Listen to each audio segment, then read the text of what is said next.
Welcome to the Legacy Series, Living a Legacy. I'm your host, Bramante Bryant. In this episode, a dream inherited and a 2-decade-long promise fulfilled. We bring to you the story of a father and daughter who share a very special bond. In part, it was about their blossoming talent, but it was also about a dad dedicated to protecting and teaching his baby girl. Their story begins 4 decades ago, back when neighbors leaned on each other for something as simple as a cup of sugar, a few dollars, even just some great conversation. This is the story of Bernard and Alexes Haggins.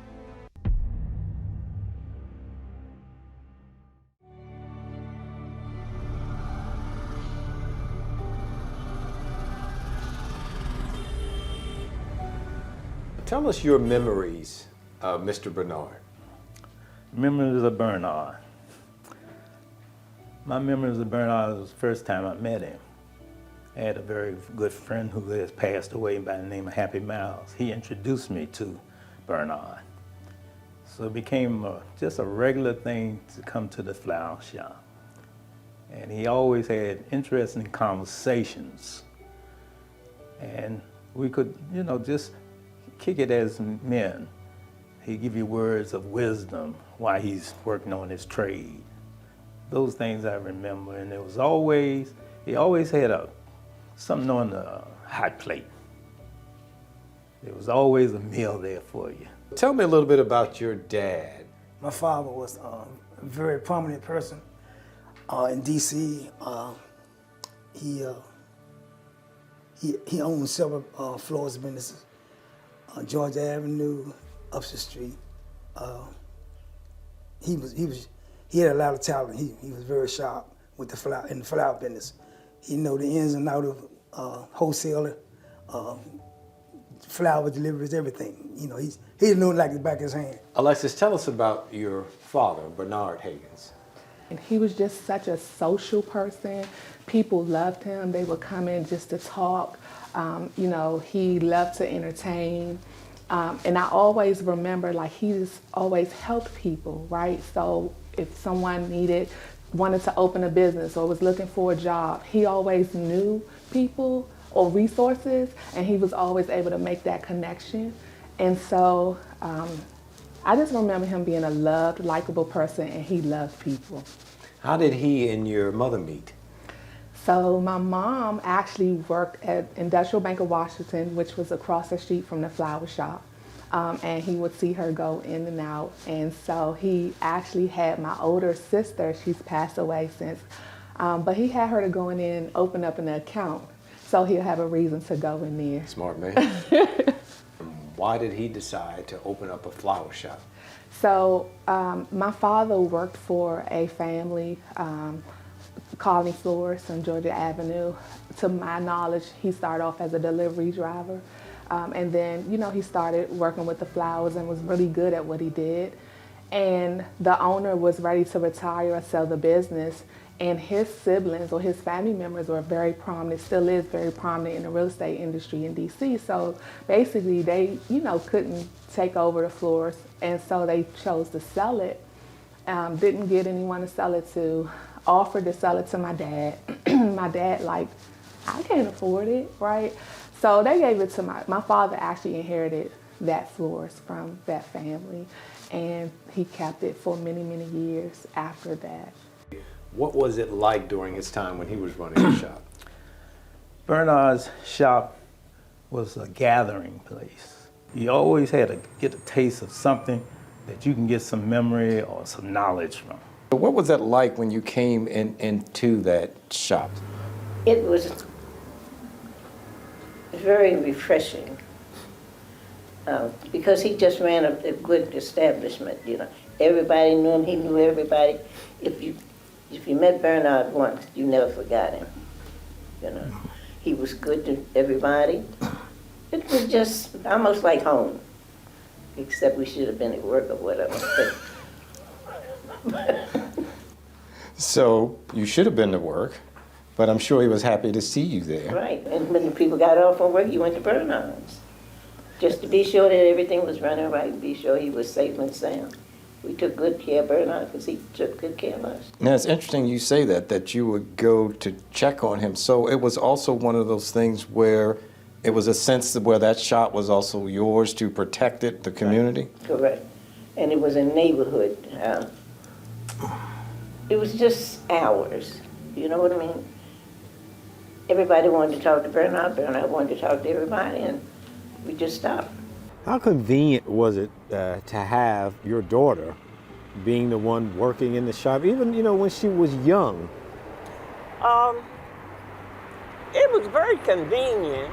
Her father kept an eye on her, especially when she got out of school. She had somewhere to go because I didn't always work in D.C. I worked in the outskirts, in different suburbs, Rockville, Gaithersburg, or way downtown D.C. So she got a place to go to after school. I remember when Alexis was a younger girl and she was in the flower shop. Alexis couldn't really go outside and play. My dad used to have her right there. And if she did go out, he would always call her back in. What are your memories as a little girl, as a young girl, being in the shop? Wow, my memories in the shop was being loved by everyone who came in there. I just felt like everyone who came in there came knowing that they were going to just have a really good time, good conversation. I always remember flowers going out, my dad making flowers, but people coming in. You know, it just was always never a dull moment there. I remember never wanting to leave. I always would cry when it's time to go home. I always wanted to stay. But I just remember, like, the environment and the energy was always just so good. You know, when people walked through that door, they always loved Bernard, and they made it known. I can't tell you how many sisters and brothers that's coming in, that's my father too, you know. He was just loved. And so that's my goal, is to just continue to love on people, continue to help people, and make this florist a place where people not only can come and get flowers, but just to feel good. Sort of like when you go to the barbershop, right? I was going to ask you, you know, when we hear stories about Like that, so yeah. far the shop, my first thought of, you know, is like a barbershop. It's a place where people come and commune. Yes, and that's the goal that I want. It's an experience. When you leave out that door, you always will remember this florist. Pearl, what was your relationship like with your dad? It was a really good relationship. I always remember him as being my protector.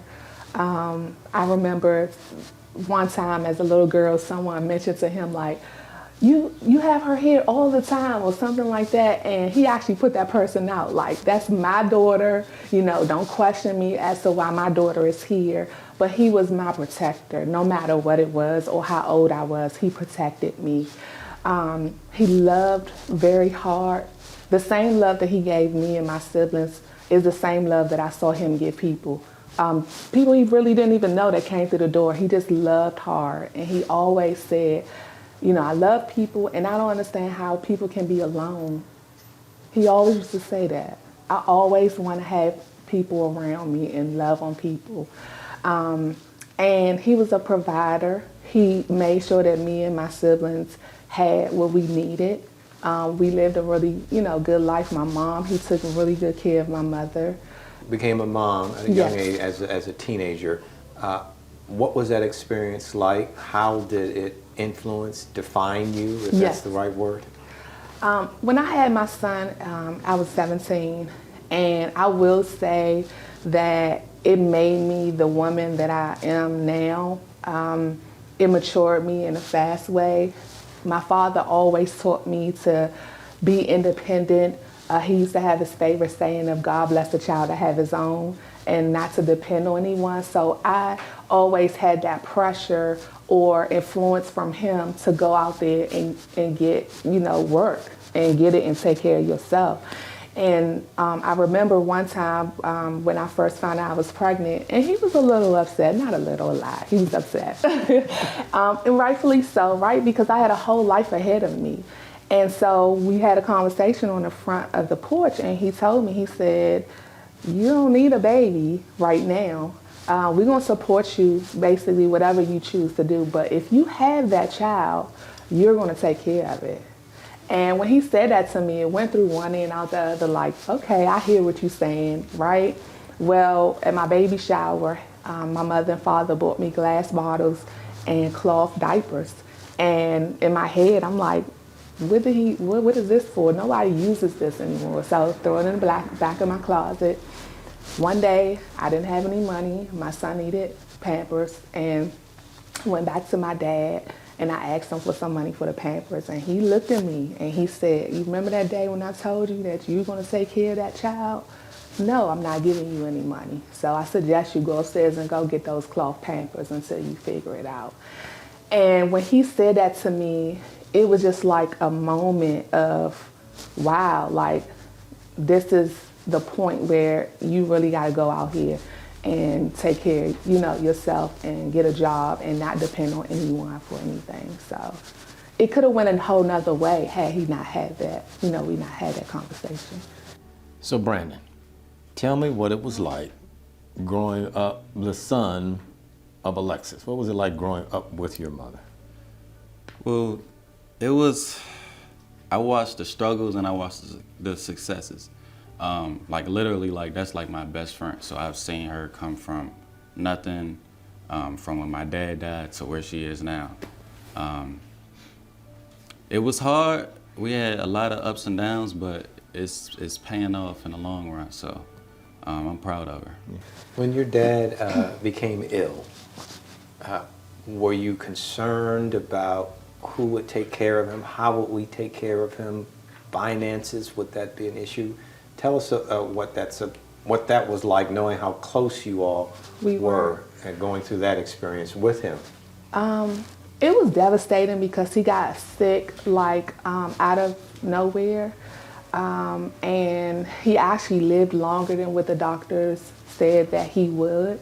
That's why I said he's such a fighter. He fought so hard, and so it was really a hard thing for me. I think more so I just thought about how am I going to go through life without him, because he was so much there for me and such a supporter.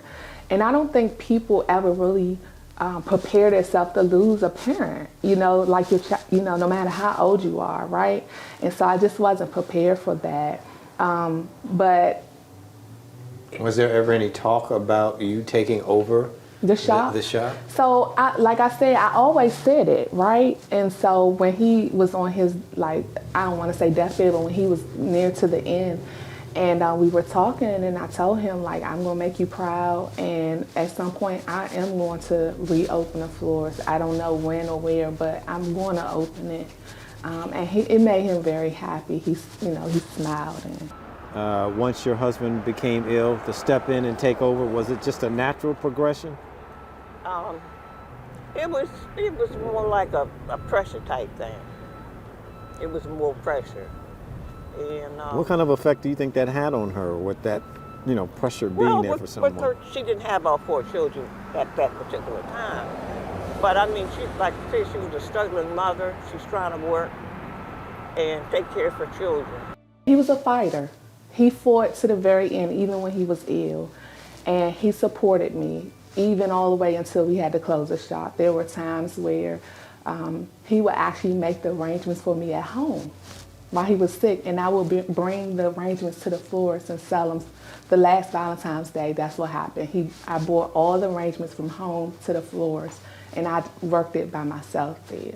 So, he was just always there. And I think the most part for me that's hard now is when I come against challenges in my life, he's not physically here to go to like I used to always have him. I know he's here with spirit, but that's the only thing. But he was an awesome man. You're a mother of 4 pretty young children, so you've got to pay the bills. Mm-hmm. As you said, your dad said you're going to have to go to work. Mm-hmm. And I'm assuming you couldn't just rely on the flower shop, so you've done a few jobs, yes. right? So yes. You had to go to work. Talk a little bit about what you've had to do financially to make sure you take care of your family. So yeah, I mean, I've had a lot of jobs, right? I think the three that really has helped me to get to the place that I am now, I did a lot of community work, right? So I helped a lot of DC residents that had mental health issues to just kind of, have a quality of life or, find employment, find housing. I've been to the shelters. I've done a lot within the community, and that has also helped me to, one, be humble and stay humble, but to just continue and pick up where my father left off in the community, right? So after that, I did real estate, and I am still a realtor. And so, building generational wealth, teaching people how to build generational wealth. And it also helped finance this business, right? So I haven't taken out, any loans, anything. The real estate is what helped me to be able to open up this business. But you were at another place, you were working and you had Yes. to put some flowers together, right? And then you Yes. realized, hey, wait a minute.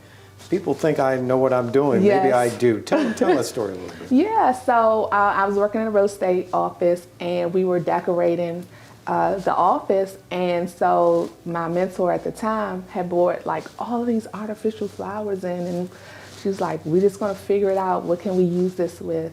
And so one day I was there by myself, and I just put these beautiful pieces together. And so everyone who walked through the door who saw those pieces was just like, oh my goodness, like this is beautiful. And I made a centerpiece, and I got the same, reactions from everyone. And so my mentor at the time said, I think you have something here. And as I continued to practice with the flowers, I was actually surprising myself, like, wow, I really do have something here. Talk to us about how you made the journey back to the same neighborhood, right? Yeah. The same neighborhood once where your dad had found success. And what was the reception coming back into the neighborhood? Yeah, the Haggins coming back. So when I turned 9, my dad moved from Georgia Avenue to Upshur Street, and that's when he changed the name to Flowers by Alexes. And of course, again, I went to school in the neighborhood. I met all my childhood friends in this neighborhood. I worked at the recreation center. I worked at the Pizza Hut. So I feel like I'm well grounded. And we stayed here until I turned 21. And that was 18 years ago, going on 19 years ago.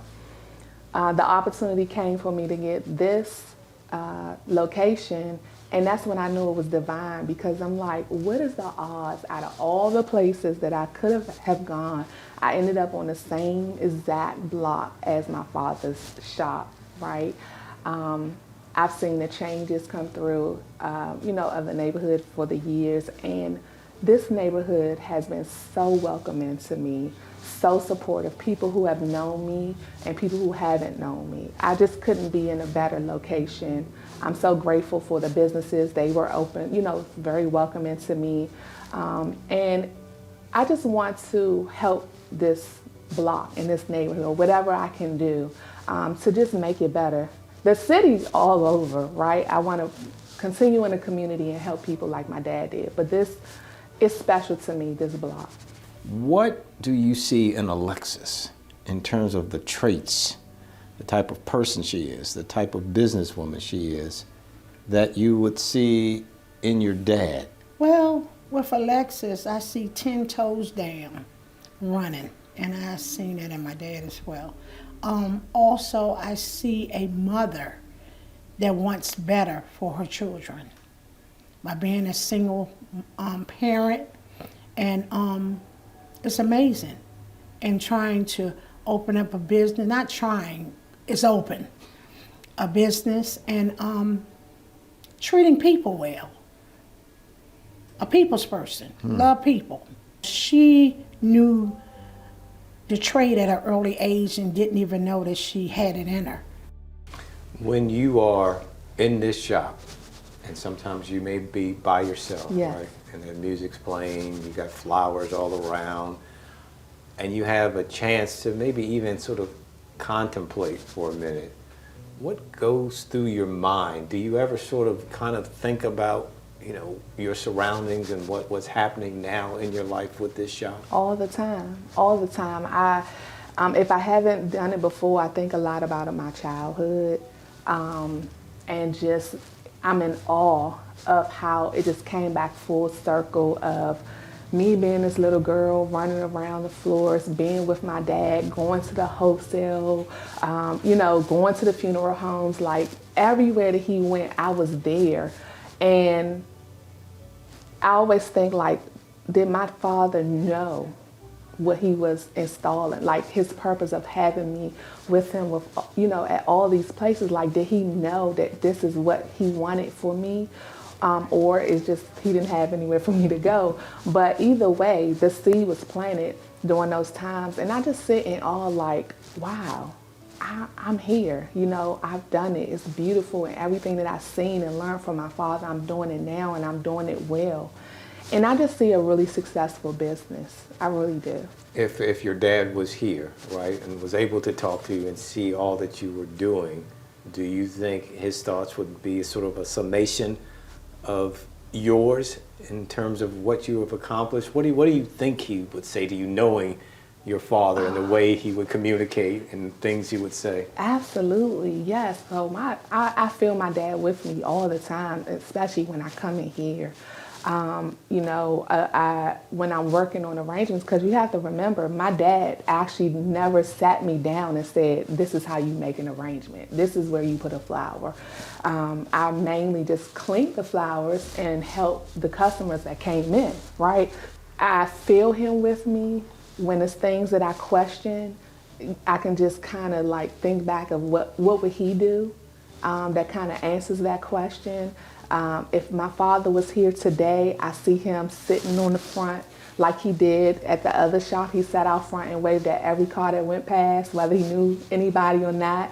I see him doing that here. When I prepare for big events or something big is happening here, I can just see him like so happy for me and like, you're doing the same thing that I used to do. So I know that my father is pleased with me. I'm at peace knowing that because of all the struggles that I have gone through. And I'm just here and I'm ready. I'm looking forward to picking up where he left off, but taking it to another level. Your daughter? Yes. Is going to be an author or a co-author. Yes. Tell us a little bit about that experience, what that's about, what it's been like working with your little fourth grader? Yes. So, I want to continue to do what my father did with me, which is allow my children to spend time in the floors, right? And so, or the ones that want to. And so Willow has shown herself to want to be here all the time, want to help with the flowers, very creative. And so we decided that we're going to write a children's book. And the book will be about growing up in the floors, right? So, me growing up with my father, and then she's growing up under me and just following in my footsteps. And hopefully one day Willow will want to be the heir and take over the business. That would just be really awesome. Now tell me, do you stay in the shop here with your mother sometimes? All the time. All the time. And tell me what it's like being in the shop. You like it? It's fun? What do you do? It's fun helping the customers and putting the flowers together. Yeah, now I know you're only in the fourth grade. How old are you, Willow? 9. 9. You're not even double digits yet? No. And you know what? Your mother already says that you're probably going to take over the shop when she doesn't want to do it anymore. What do you think about that? Do you want to run the shop? Yes. Do you love flowers? I like the way when they're like just in the living room or anywhere. So when people see you in the shop, Willow, what do they say? Do they ever say anything to you? Do they say, oh, you look just like your mother, or you're going to be like your mother in running the shop? What do they say to you? They say that I'm the next Flowers by Alexes. What do you think about that when they say that? I like when they say that. With you, what, Alexes, do you want your legacy to be? My legacy, I want to be able to have a footprint in this community, in this city, where my children and my children's children will remember me as and want to continue that on. I want to be able to build generational wealth for my children and their children but also teach the community, like everything that I've learned in my life, to be able to pass it on and teach it to the next person. And just be remembered as the good heart that I have, as a people person that I am, the same as my father, resourceful person, just all good things that help the next person to get to the next level. This concludes our look at the lives of Bernard and Alexes Haggins. We thank the Haggins family for allowing us to bring their story to life. Theirs is one of family dedication, life lessons, and resilience. On behalf of the many recipients of their beautiful bouquets, the conversations at the flower shop, and the countless lives touched in the community along the way, we salute them.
This program was produced by WHUT and made possible by contributions from viewers like you. For more information on this program or any other program, please visit our website at WHUT.org. Thank you.